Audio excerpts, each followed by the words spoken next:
नमस्कार, मैं महावीर प्रसाद टोडी, विशिष्ट सलाहकार महामहिम प्रथम उपराष्ट्रपति नेपाल सरकार, संयोजक अंतर्राष्ट्रीय समरसता मंच।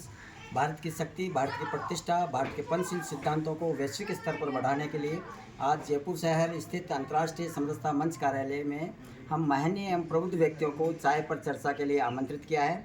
सब आपका बहुत बहुत अभिनंदन, स्वागत जो आपने हमारा आमंत्रण स्वीकार किया और आप मंच कार्यालय में पधारे। सर, आप ये बताइएगा, जब अंतर्राष्ट्रीय समरसता मंच कार्यालय का आपके पास पत्र गया, अनुरोध पत्र गया, आग्रह पत्र गया, तो आपको कैसा लगा? सर, ये मेरे को कल मिला था।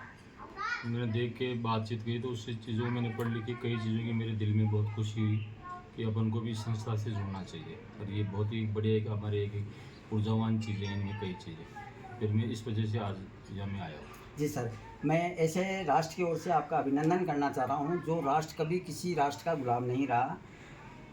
दुनिया में जितने भी राष्ट्र हैं, चाहे वो अमेरिका हो, जापान हो, रूस हो, कहीं ना कहीं किसी न किसी राष्ट्र का गुलाम रहा है। नेपाल एक ऐसा राष्ट्र है जो कभी किसी का गुलाम नहीं रहा। ऐसे राष्ट्र की ओर से मैं आपका अभिनंदन कर रहा हूँ। भारत और नेपाल राष्ट्र दो है लेकिन आत्मा एक है। आप क्या कहना चाहेंगे इसमें? देखो, मैं तो ये कहना चाहता हूँ कि नेपाल और भारत सब मिलके सब मिलके अपन चलेंगे तो उसकी और भी अपन को आगे बढ़ने की तरक्की मिलेगी। नेपाल भी मैं जाके आया हूँ, काठमांडू में जाके आया था। वहाँ की जो आदमी है, मैं उनको बड़ा ईमानदार मानता हूँ। मेरे राजस्थान से भी मैं उनको 21 मानता हूँ। हालांकि वो अपने राजस्थान से है ज़रूर गरीब एरिया, थोड़ा है पीछे नेपाल, लेकिन मैं वहाँ के ईमानदारी मैंने ये देखी कि रात को भी वहाँ खुले में औरतें घूम रही है तो कोई परवाह, कोई किसी की औकात नहीं, कोई नज़र डाले। अपने राजस्थान में ऐसा काम हो तो क्या पता क्या हो जाए।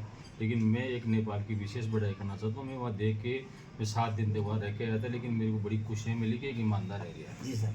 अच्छा, शास्त्र कहते हैं, बुजुर्ग ये कहते हैं कि हिंदुस्तान में आप 4 धाम कर लो, जब तक नेपाल में पशुपतिनाथ के दर्शन नहीं करोगे तब तक अधूरी है।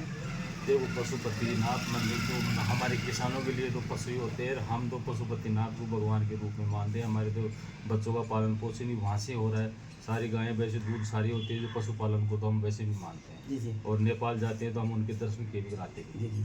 भारत रत्न पूर्व प्रधानमंत्री अटल बिहारी वाजपेयी जी की जयंती का जो महोत्सव है वो हम 16 दिसंबर को जयपुर से मना रहे हैं और 16 दिसंबर को हम आपको आमंत्रित कर रहे हैं जयपुर शहर में भारत नेपाल जो समरसता सम्मेलन किया जा रहा है। और उसी दिन हमारे भारत से एक डेलीगेशन जा रहा है इंडो नेपाल समरसता सोशल मिशन यात्रा के अंतर्गत। और 25 दिसंबर को काठमांडू नेपाल में अटल बिहारी वाजपेयी जी की जयंती के समापन पर हम लोग पुष्पांजलि अर्पित करेंगे।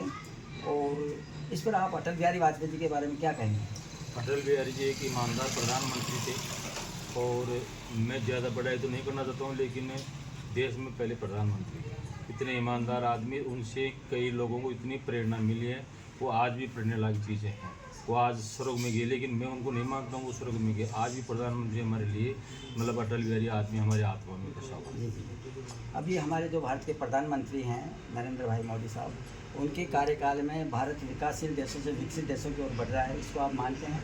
मैं इसको 100% मानता हूँ। नरेंद्र मोदी जी जो अपने ये तीसरा कार्यकाल है, ऐसा प्रधानमंत्री आज मेरे को बना नहीं बनेगा। देशों में इनका मान सम्मान बढ़ाना, देशों में मतलब एक में गौरव है हमारे प्रति कि मोदी जी का जो नाम आता है ना, तो हमारे लोगों में एक जुनून चढ़ता है कि ऐसा प्रधानमंत्री हमारे को पहले मिलता तो आज हमारा देश क्या तक आप पहुँचा। जी जी।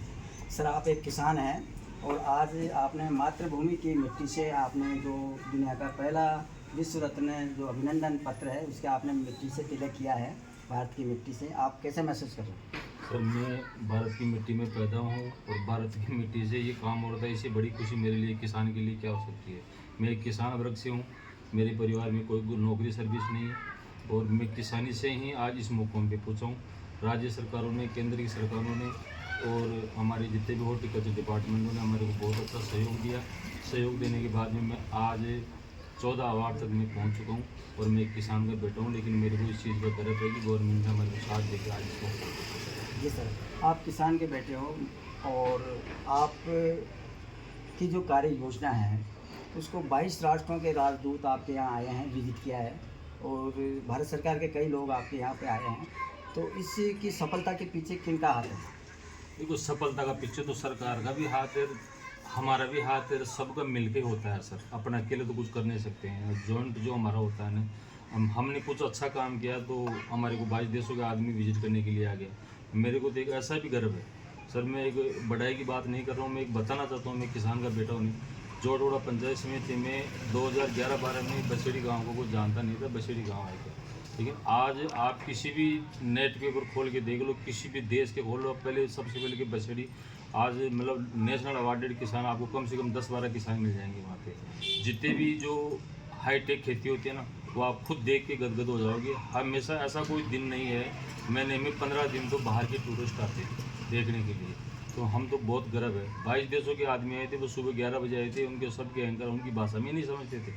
दिल्ली से वो बसें भर के आई थी और उनकी भाषा में नहीं, उनके अलग अलग एंकर आए थे, उनकी बातें हमको बता रहे थे वो। सर अभी आपको 192 राष्ट्र देख रहे हैं ऑनलाइन हमारी अंतर्राष्ट्रीय समरसता मंच की आपकी कार्य योजना की, तो आप आज क्या संदेश देना चाहेंगे पूरी दुनिया को? देखो मैं तो संदेश यही देना चाहता हूँ दुनिया को, क्या मैं किसान हूँ, मैं किसानों को संदेश दे सकता हूँ। किसान है कि ईमानदारी से अपनी मेहनत करे, ऑर्गेनिक खेती करे और अच्छा। आज दूध भैंसों को मान लो, जैसे आप बता रहे पशुपतिनाथ, इनके ऊपर भी एक पशुपतिनाथ को जो मानता है ना, जो किसान है ना, उसका एक ही दायित्व है कि सिंटेक्स दूध से दूर रहे।